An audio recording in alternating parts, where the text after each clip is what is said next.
केम छो फ्रेंड्स, स्वागत है आपका केम छो फौजी की यूट्यूब चैनल के अंदर। तो यहाँ पर मैं आपको हमेशा की तरह जो आर्मी का पेपर है, आर्मी जीडी का, वो लेकर आया हूँ, जहाँ पर आपको 15 क्वेश्चन मैथमेटिक्स के और 5 क्वेश्चन रीजनिंग के सॉल्यूशन कराऊंगा। ठीक है, तो ये हमारा 15वां पार्ट्स। इससे पहले मैंने 14 पार्ट्स बना रखे हैं। यदि आप देखना चाहते हैं तो हमारे चैनल को सब्सक्राइब कर लीजिए। यहाँ पर आपको दिखाई दे रहा होगा, चैनल को सब्सक्राइब कर लीजिए और डिस्क्रिप्शन के अंदर लिंक होगी, उसके जरिए आपको जाएंगे तो यहाँ पर आपको फुल प्लेलिस्ट दी गई है, जहाँ पर आपको जो वीडियोस है वो मिलते रहेंगे। ठीक है, चलो आगे बढ़ते। यदि आपको कोई भी क्वेश्चन में कोई भी डाउट हो, यदि आपको मैथमेटिक्स के रिलेटेड कोई भी डाउट हो या फिर अग्नि भर्ती के रिलेटेड, आपकी जो भर्ती है आर्मी की उसके रिलेटेड यदि आपको कुछ डाउट हो, तो आप ये मेरा इंस्टाग्राम आईडी है, जहाँ पर से आप मुझे डायरेक्ट मैसेज कर सकते हो। ठीक है, चलो आगे बढ़ते हैं। देखो, सामान्य भाग गणित है, भाग 1 सामान्य गणित, जिसमें हम 15 क्वेश्चन का सॉल्यूशन करेंगे। जो आपकी एग्जाम होगी, जहाँ पर आपके एक क्वेश्चन के 2 मार्क के हिसाब से 30 मार्क का टोटल क्वेश्चन गणित के होंगे। ठीक है, चलो क्या कहा है। फर्स्ट क्वेश्चन है हमारा, 200 एवं 300 के मध्य ऐसे कितने अंक होंगे जिन्हें 13 से विभाजित किया जाता है।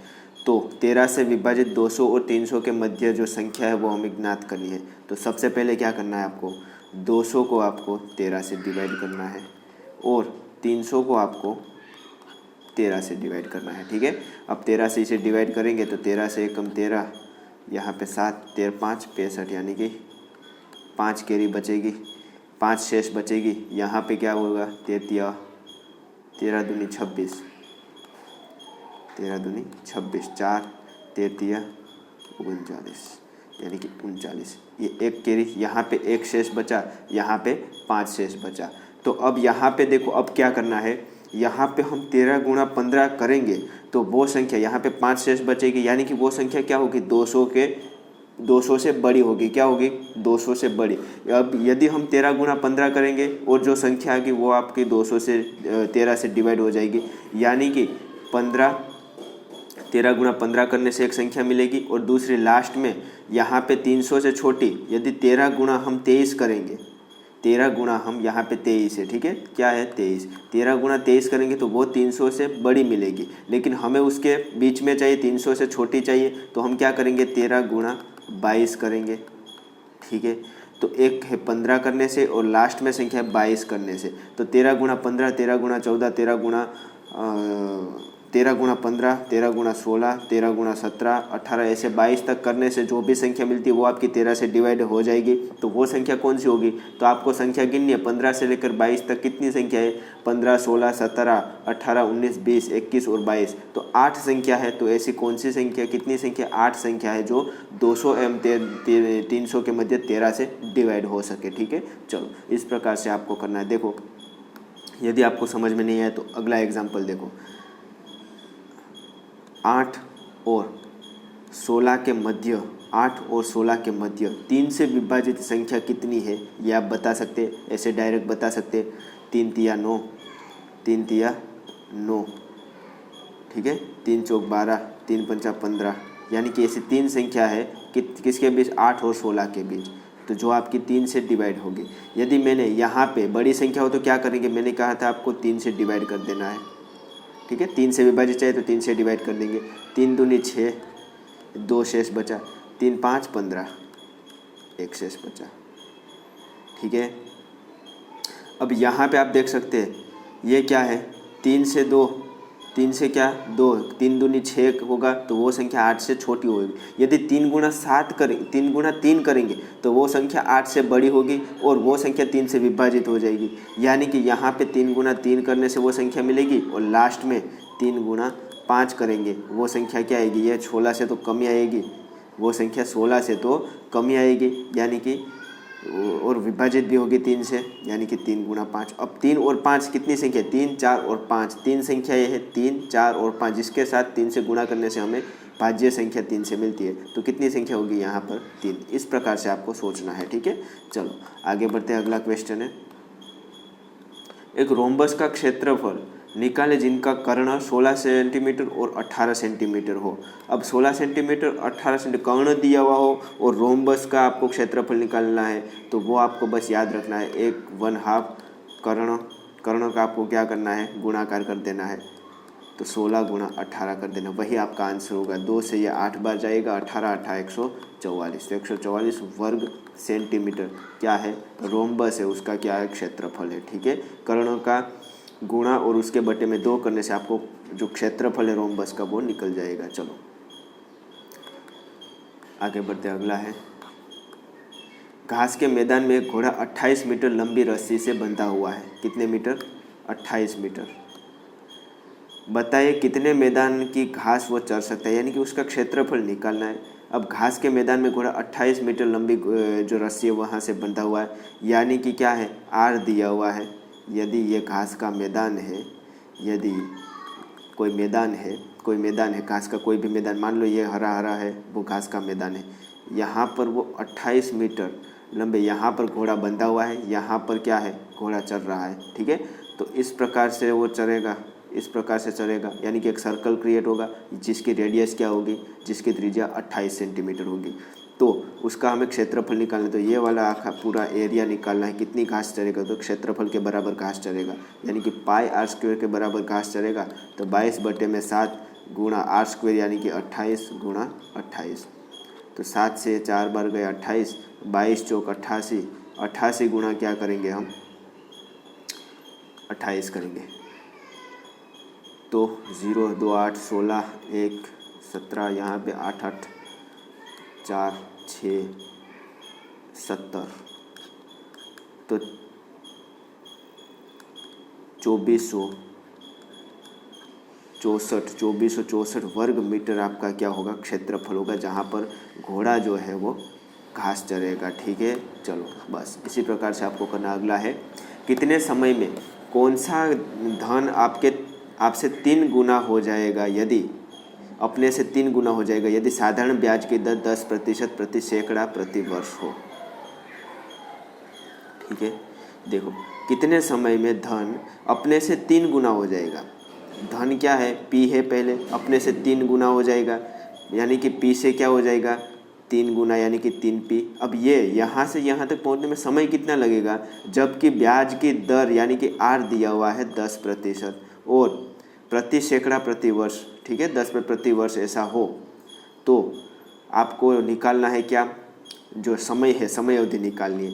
देखो यहाँ पे p से 3p हुआ, यानी कि ब्याज कितना हुआ, साधारण ब्याज, यहाँ पे ब्याज निकाल सकते हो, कितना होगा, 2p जितना ब्याज होगा। अब आपको ब्याज i बराबर क्या है, PRN के बटे में 100, यहाँ से आपको निकालना है। i कितना है, 2p, क्यों, लास्ट की संख्या, और यहाँ पे 3p में से p निकालेंगे, ये जो इसके बीच में संख्या ऐड हुई वही तो ब्याज होगा, और वो क्या होगा, 2p के बराबर होगा। 3p में से एक p जाएगा 2p, और वो कितना है, p गुणा r कितना है हमारा, r हमारा 10 है, n हमें ज्ञात करना है, उसके बटे में क्या आएगा, 100। ठीक है, n क्या करना है, हमें ज्ञात करना है।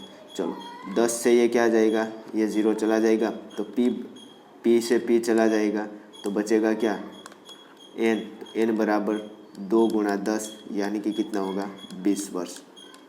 तो 20 वर्ष क्या होगा, वो समय होगा जिससे जो धन अपने से 3 गुना हो जाएगा 10% ब्याज की दर से। ठीक है, तो 20 वर्ष, ऑप्शन नंबर सी यहाँ पे हमारा सही होगा। चलो आगे बढ़ते हैं, अगला क्वेश्चन है, एक फौज के 6% सैनिक लड़ाई में जख्मी हुए। लड़ाई हो रही थी फौज में, मान लो यूक्रेन और रशिया के बीच लड़ाई हो रही थी, जहाँ पर कितने प्रतिशत, 6% सैनिक जख्मी हुए और 282 सैनिक अभी स्वस्थ थे। 282 सैनिक अभी स्वस्थ है, 6% क्या हुए, जख्मी हुए।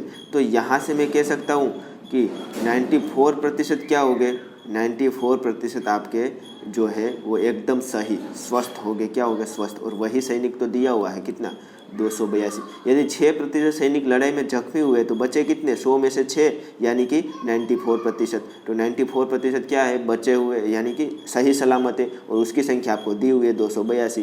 तो आपको कहना है कि लड़ाई में कितने सैनिक जख्मी हुए, तो 6% पे कितना होगा वो निकालना है। 94% पे यदि 282 होता तो 6% पे कितना होता, बस ट्रिपलेट लगाएंगे, 282 गुणा 6 उसके बटे में 94। ठीक है, अब यहाँ से 2 से ये 3 बार गया, 2 से ये कितनी बार गया, 2 चौक 8, 2 7 14, अब 7 से कितनी बार जाएगा, 6 बार। हाँ 7 से 6 बार, यानी कि 47 से ये कितनी बार जाएगा, 47 गुना 6 करेंगे तो 282 होगा, यानी कि 47 से ये 6 बार हो जाएगा, 6 तिया 18। तो 18 क्या है, तो 18 सैनिक टोटल जख्मी हुए थे। ठीक है, तो ये बात आपको याद रखनी है। किस प्रकार से करेंगे, यहाँ पर आपको दिखाई दे रहा होगा, परसेंटेज का क्वेश्चन है। चलो अगला है, देखो गुणनखंड क्या होंगे। गुणनखंड निकालने हैं, सिंपल है। मध्यम पद हम ऐसा सोचेंगे जिसका गुणाकार हो, जिसका गुणनफल कितना हो, 18 हो और योगफल 11 हो। ऐसे मध्यम पद यहाँ पे हमें ज्ञात करना है। तो मुझे पता है 9 दूनी 18, जिसका गुणाकार 18 हो और योगफल कितना है 11, यानी कि 9 गुणा 2 करने से आपका 18 हो रहा है और 9 प्लस 2 करने से कितना हो रहा है, 11 हो रहा है। तो वो संख्या क्या है, 9 और 2 है। तो अब देखो किस प्रकार से लिखना है, m² plus 9m plus 2n plus 18। ठीक है, इस प्रकार से होता है। चलो अब यहाँ पे क्या होगा, m को सामान्य निकालेंगे तो m प्लस 9, यहाँ पे 2 को सामान्य निकालेंगे तो n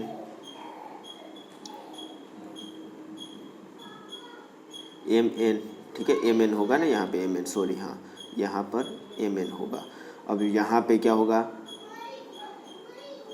यहाँ पे हम 2m को निकालेंगे, 2n को निकालेंगे, 2n को निकालेंगे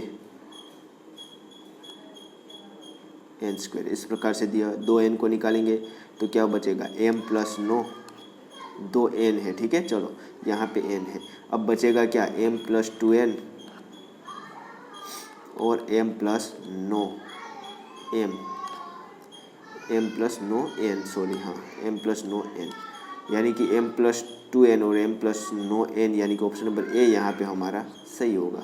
देखो यदि आपको नहीं समझ में, फिर से आपको बताता हूँ। देखो क्या करना है, गुणनखंड आपको मिल गए कि वो क्या है, 9 और 2 है, यानी कि m² plus 9mn plus 2mn plus 18n², ऐसा होगा। अब क्या होगा, m प्लस, यहाँ से हम क्या करेंगे, इन दोनों में से हम किसको सामान्य निकालेंगे, दोनों में सामान्य ऐसी संख्या m है, m को निकालेंगे। तो m को निकालेंगे तो m प्लस 9n बचेगा। यहाँ पे हम किसको निकालेंगे, 2n को निकालेंगे, दोनों में 2 सामान्य निकलेगा और n भी सामान्य निकलेगा। तो 2n को निकालेंगे तो m प्लस 9 यहाँ पर भी बचेगा। तो इसे लिखना है तो m प्लस 9n और m प्लस 2n। ठीक है, ऑप्शन नंबर ए यहाँ से हमारा सही होगा। चलो आगे बढ़ते, अगला क्वेश्चन है, ए बी सी 3 गुणक है तो a माइनस बी योग c क्या होगा। ये क्या होगा, तो ये जो है आपको कैसे, तो इसका आपको पता होना चाहिए क्या होता है, a माइनस बी छेद a माइनस सी, ये होता है ऑप्शन नंबर बी इसका होता है। ये आपको याद रख लेना है। ठीक है, चलो यदि आपको नहीं पता है, यदि आपको नहीं पता है कि क्या होगा, तो आपको ए को सोच लेना है कि ए हमारे पास है 1 2 3 4, बी हमारे पास है 1 2 3, ऐसे सोच लेना है। ठीक है, सी आपके पास कितने हैं, 1 2 है, मान लिया ऐसा ऐसा है। अब क्या करना है, ए माइनस बी योग सी है तो ए माइनस, अब बी योग सी कितना हो रहा है, बी और सी का योग, बी और सी का योग आपको पता है 1 2 3 होगा, 3 होगा। ठीक है, ए कितना है, ए हमारे पास है 1 2 3 4, तो 1 2 3 4 में से 1 2 3 निकालेंगे तो बचेगा क्या, 4। अब 4 देखो इनमें से कहाँ पर वैल्यू रखने से बच रहा है, तो यहाँ पर ए माइनस बी करेंगे, ए माइनस बी करेंगे तो 4 बचेगा, ए माइनस बी करेंगे तो 4 बचेगा, और ए माइनस सी करेंगे तो कितना बचेगा, 3 4 बचेगा। ठीक है, यहाँ पर क्या है, इस प्रकार से। अब इन दोनों का छेदगण कितना होगा, 4 होगा, आ रहा है ये, यानी कि ऑप्शन नंबर बी यहाँ पे हमारा सही होगा। ठीक है, चलो अगला क्वेश्चन है, पहले n प्राकृतिक संख्याओं के वर्गों का योग जानने का सूत्र क्या है। पहले n प्राकृतिक संख्या के वर्गों का योग ज्ञात करना है, तो उसके लिए फॉर्मूला है जो आपको दिखाई दे, ऑप्शन नंबर सी यहाँ पे हमारा सही होगा। ये आपको याद रख लेना है, ऑप्शन नंबर सी हमारा सही उत्तर होगा। अब n प्राकृतिक संख्याओं का योग ज्ञात करना है तो n+1/2। यदि उसके घनों का योग ज्ञात करना है, डायरेक्ट क्वेश्चन पूछ सकता है फॉर्मूला से, घनों का योग ज्ञात करना है तो क्या होगा, n+1/2, उसका क्या कर देंगे हम, स्क्वायर कर देंगे, या फिर इसके बराबर में, या फिर n² n+1² 4, इस प्रकार से भी पूछ सकता है। ठीक है, चलो आगे बढ़ते हैं। अगला क्वेश्चन है, चलो अगला कौन सा है, देखो जियोमेट्रिक मान। देखो जियोमेट्रिक मान क्या होता है, कोई भी संख्या दी हुई है, जितनी भी संख्या है उसका क्या करना है, गुणा करना है, यानी कि 2 × 4 × 8 × 24, और उसका यहाँ पे 4 संख्या है तो चतुर्थ मूल निकालना है। कितना मूल निकालना है, चतुर्थ मूल। यदि 5 संख्या होती तो पंचमूल निकालते और 5 संख्याओं का गुणा करते थे, उसका पंचमूल निकालते। यदि 2 संख्या है तो 2 संख्याओं का गुणा करते और उसका वर्गमूल निकालते हैं। ठीक है, वही क्या होता है हमारा जियोमेट्री मान होता है। अब इसका चतुर्थ मूल निकालना है, यहाँ पे क्या 24। ठीक है, चलो इसका चतुर्थ मूल निकालना है तो यहाँ पे 8 दूनी 16 और 16 का चतुर्थ मूल होता है 2 होता है।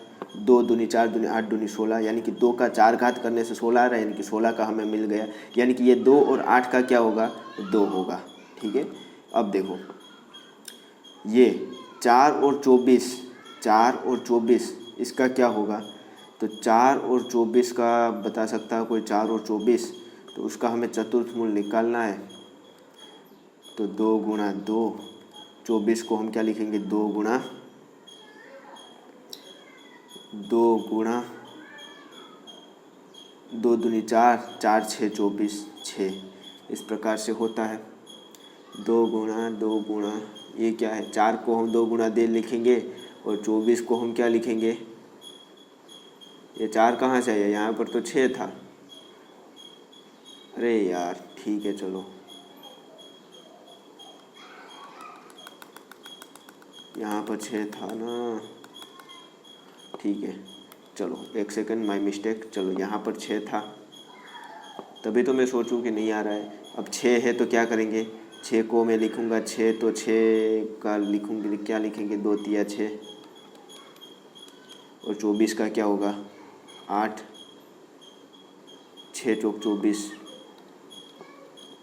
6 × 24 हो रहा है, तो 2 × 2 × 2 × 3, इस प्रकार से होगा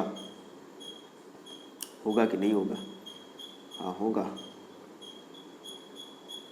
ठीक है, अब ये 2 और ये 4 बार 2 हो गए, यानी कि उसका वर्गमूल निकल जाएगा, चतुर्थ मूल निकलेगा, और वो कितना हो जाएगा, 2, और वो बाहर निकल जाएगा।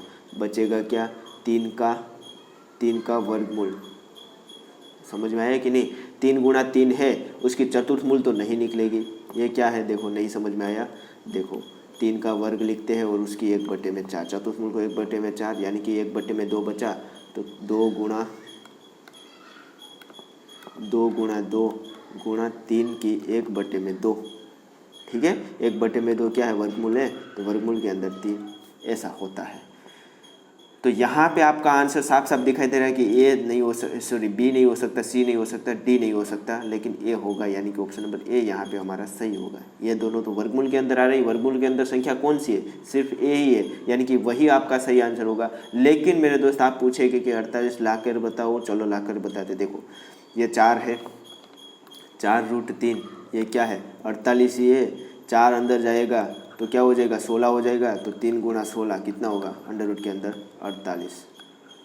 ठीक है, तो ऑप्शन नंबर ए यहाँ पे हमारा सही होगा। चलो आगे बढ़ते, अगला है sine theta plus cos theta का अधिकतम मान कितना होगा, अधिकतम मान, मैक्सिमम। देखो तो साइन की मैक्सिमम वैल्यू कितनी होती है, साइन की मैक्सिमम वैल्यू 1 होती है, 1 से बड़ी नहीं होती है। ठीक है, चलो कोस की मैक्सिमम वैल्यू भी कितनी होती है, 1, तो हम इन दोनों का योग करेंगे तो उसकी भी मैक्सिमम वैल्यू कितनी होगी, 2 होगी। ठीक है, तो इससे इन दोनों का योग का अधिकतम मान 2 होगा, उससे अधिक नहीं होगा। ठीक है, चलो आगे बढ़ते, अगला क्वेश्चन है राम की उम्र उसके पिता की उम्र से 1/3 है।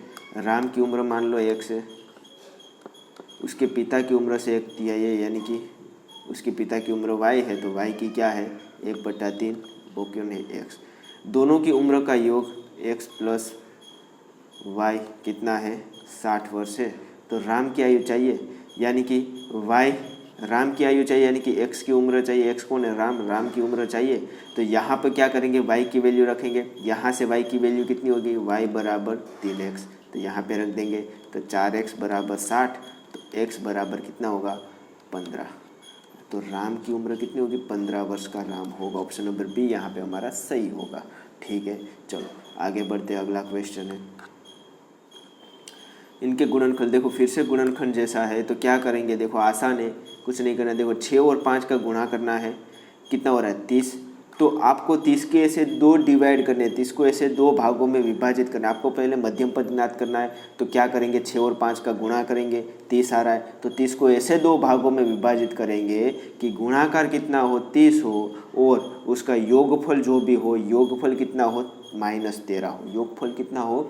-13 हो। यहाँ पे माइनस है, तो ऐसे 2 भागों में विभाजित करना है। वही क्या हो गया आपको? मध्यम पद।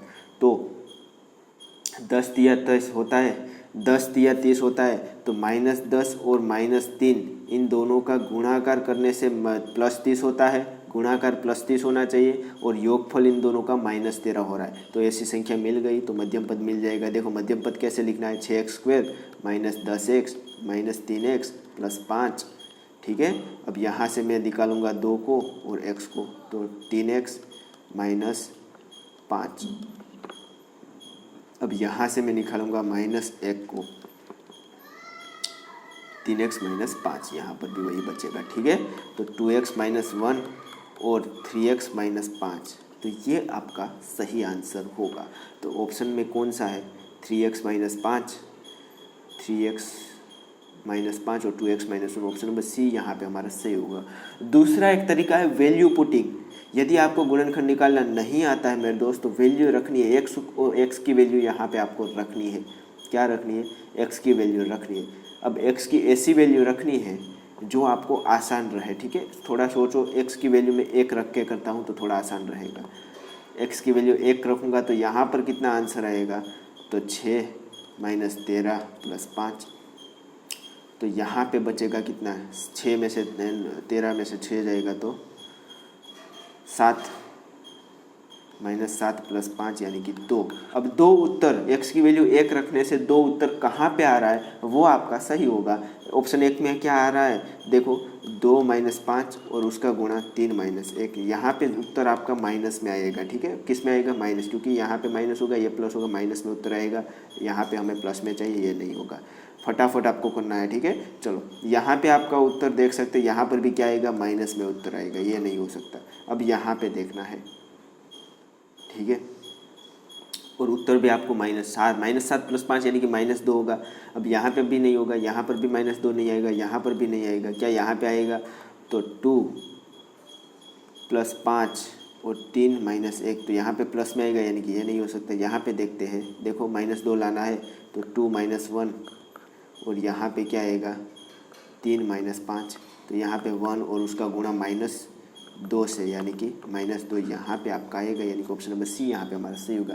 तो वैल्यू पुटिंग तरीके से भी कर सकते हो, और आपको ऐसे जो ट्रेडिशनल तरीका है वहाँ से भी कर सकते हो। बस आपकी जो स्पीड है थोड़ी फास्ट होनी चाहिए। चलो अगला है, यदि 6, 8, 10 x और 7 का समांतर माध्य 8 है। समांतर माध्य यानी कि कुछ नहीं, इन सभी का योग करना है। उसके बटे में हमें क्या 1 2 3 4 5 करना है। 5 संख्या है तो 5 करना है, और वो कितना है? 8 है। ठीक है, तो हमें x का मान चाहिए, तो x का मान चाहिए, इन सभी का योग करेंगे तो कितना आएगा? 30, 31 आएगा। तो 31 + x बराबर, ये 5 इस तरफ जाएगा तो 8 के साथ गुणा होगा तो 40। तो x बराबर कितना होगा? 9। x बराबर होगा 9। तो ऑप्शन नंबर सी यहाँ पे हमारा सही होगा। दूसरा एक तरीका, दूसरा मेरे दोस्त याद रखो, इन दोनों के बीच सभी में डिफरेंस को सही तरीके से आप व्यवस्थित करोगे तो 7, 6, 7, 8, फिर यहाँ पे 10 है, फिर यहाँ पे होगा शायद x, यहाँ पे यदि x है तो इन सभी के बीच आप डिफरेंस देखोगे तो 1 का है 1 का, तो 8 और 1 कितना होगा? 9। यहाँ से भी कर सकते हो, ऑप्शन नंबर सी यहाँ पे हमारा सही होगा। ठीक है, चलो अगला है, निम्न में से सबसे छोटी संख्या कौन सी है? सबसे छोटी संख्या कौन सी ये बतानी है तो ऑब्वियसली बात है जो धन होगी वो ऋण से सबसे बड़ी होगी, ऋण से बड़ी होगी यानी कि वो तो निकल जाएगा। अब धन संख्या यहाँ से निकाल देंगे। देखो तो धन संख्या कौन है? ये है, यानी कि ये नहीं हो सकता, ये नहीं हो सकता, इन दोनों में से कुछ होगा। यानी कि एक तो -5/7 है और यहाँ पे कितना है माइनस, यहाँ पर है तो इसे सेम -4/7। अब इन दोनों में बड़ी कौन सी है, छोटी कौन सी है? छोटी संख्या निकालनी है। देखो तो यहाँ पे हमारा हर समान है, हर समान है तो जो संख्या बड़ी होगी, अंश में जो संख्या बड़ी होगी वो बड़ी होगी, छोटी होगी वो छोटी होगी। अब -5 और -4 में से बड़ी संख्या कौन सी है? तो -5 है, यानी कि ये वाली संख्या बड़ी होगी तो ये वाली संख्या क्या होगी? सबसे छोटी होगी। तो -4 ये आपकी गलतफहमी है। देख यहाँ पे माइनस है तो -5 क्या है? आपकी छोटी संख्या। माइनस में संख्या क्या होती है? जो जीरो के करीब होती है वो सबसे बड़ी होती है। जीरो के करीब कौन होता है? -5 और -4 में से जीरो के करीब -4 होता है तो ये आपकी बड़ी होगी। समझ में? ऐसी गलती मत करना मेरे दोस्त। तो -5/7 क्या है? आपकी सबसे छोटी संख्या है। इन सभी में ऑप्शन नंबर बी यहाँ पे हमारा सही होगा। चलो अगला है, ये कुलक दिए हुए ए छेद बी ए, अब निकालना है। कैसे निकालेंगे? देखो गुजराती में तो उसे छेद कहते हैं, अब हिंदी में क्या कहते हैं मुझे शायद मैं भूल गया, हिंदी में क्या कहते हैं, समुच्चय के ऐसा कुछ कहते हैं, पता नहीं। चलो इसका मतलब क्या होता है मैं बता देता हूँ। ए और बी इसका मतलब क्या होता है? तो ऐसी संख्या लेनी है, ऐसी संख्या लेनी है जो इन दोनों में हो, इसका मतलब ये होता है। ए और बी है, इसका मतलब क्या होता है? इन दोनों में हो ऐसी संख्या लेनी है। तो ए और बी में ऐसी संख्या कौन सी है? एक तो 5 है तो हाँ 5 है। फिर क्या 12 इनमें है तो इनमें नहीं है, 20 इनमें है तो इनमें है, 30 इनमें है तो इनमें नहीं है। तो 5 और 20 वही आपका क्या होगा? इन दोनों का आंसर होगा। तो ऑप्शन नंबर डी यहाँ पे हमारा सही होगा। चलो अगला है, अब रीजनिंग के क्वेश्चन स्टार्ट करते हैं फटाफट से। चलो देखो पहला क्वेश्चन सीरीज, हमें बस ये सभी पढ़ने की ज़रूरत नहीं, श्रृंखला है यहाँ पे तो श्रृंखला को ख़त्म करना है। देखो 11 में 3 ऐड करने से 4 14 होता है, 14 में 3 का ऐड करने 17 होता है, 17 में 3 20, 20 में 3 23। तो यहाँ पे हम क्या होगा? इन दोनों का डिफरेंस 3 का होगा। तो यहाँ पे कौन सी संख्या होगी जिसको ऐड करने से 11 होगा? तो यहाँ पे 8 रखेंगे तभी 11 होगा, तभी डिफरेंस 3 का होगा। तो 8 हमारा ऑप्शन नंबर डी सही होगा। चलो अगला है, निम्न प्रश्न में से 3 शब्द दिए गए हैं जो पहले 2 शब्दों में से संबंध है और उसी प्रकार से देखो कुछ नहीं करना है। देखो यदि बस, यहाँ पे लास्ट में क्या कहा? यदि बस के लिए ड्राइवर है तो हवाई जहाज़ के लिए क्या होगा? देखो बस चलाने वाला, ट्रक चलाने वाला को, कार चलाने वाले को हम क्या कहते हैं? जो ज़मीन पर चलता है उसे हम ड्राइवर कहते हैं मेरे दोस्त। तो जो हवा में चलता है जो कोई भी जहाज़, उसे हम क्या कहते हैं मेरे दोस्त? हवाई जहाज़ जो होता है उसको हम पायलट कहते हैं। तो ऑप्शन नंबर बी यहाँ पे हमारा सही होगा। चलो यदि वो ऐसा पूछे, यदि बस के लिए ड्राइवर है, यदि बस के लिए ड्राइवर है तो नाव के लिए क्या होगा? या फिर समुद्री जहाज़ के लिए क्या होगा? तो वहाँ पर होगा कप्तान। क्या होगा? कप्तान। ठीक है। चलो अगला है, यदि रिजल्ट को सांकेतिक भाषा में इस प्रकार से लिखा जाता है, क्या है? RESULT, इसको लिखा जाता है SULTRE इस प्रकार से। तो IGHTBR इसको क्या लिखा जाता है वो हमें निकालना है। देखो R कहाँ पे है? यहाँ पे चला गया, तो I कहाँ पे चला जाएगा? लास्ट के दूसरे स्थान पे चला जाएगा। तो लास्ट के दूसरे स्थान पर ऑप्शन देख लेना कहाँ पर I है, जहाँ पर होगा वो आपका सही होगा। यदि 2 ऑप्शन मैच हो रहे हैं, यदि 2 ऑप्शन में I दूसरे स्थान पर है लास्ट के, तो 2 ऑप्शन में से अब तीसरा हम ले लेंगे, कोई भी दूसरा, यहाँ फिर दूसरे को कंपेयर करेंगे। ठीक है।